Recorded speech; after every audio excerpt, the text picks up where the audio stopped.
आज आद्या पड़ जाइछंती विपदरे। हाँ फ्रेंड्स, आद्या घर को आसवा बाटर तांको किछि गुंडा माने हैरान करथिबे। आउ एहा देखि आद्या बहुत डरी जीवो।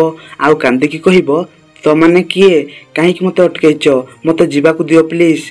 तापर से गुंडा भितर जणे कहिबो, मैडम पार्किंग पूरा सुनसान अछि, एकुटिया आपन को आमे केमिति छाड़ी पारिबु मैडम। आपण गोटे काम करंतु, आज रातिटा आम सहर रही जातु, काली सकाळ हवा मात्रे आपण एठू चली जिबे। एमिति कही सब गुंडा माने हंसिबाकू लागिबे। तापर पुणी आद्या कहिबो, मते बहुत डेरी होउची, सब माने एठू मते जिबाकू दियो। आउ कहिबे, देखो मो रास्ता छाड़ी दियो कहूची, नहले मु पुलिस को डाकिया पे बाध्य होबी। एहा परे से गुंडा कहिबो, डाक डाक जेते जोरे पारुचु तू पुलिस को डाक, हेले एठाकू कहीं भी आसीबेनी मैडम, काहेकि ना आमे तुमको साहाय्य करिया पई एठी 4 जण अछु।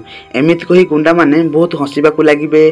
तो फ्रेंड्स, आपणानु कोन लागुची, एबे कोन अंश आसे कि आद्या को ए गुंडा मान को कबल रु बंचे पारिबे कि हाँ कि नहीं, हमको कमेंट कर निश्चय कहंतु।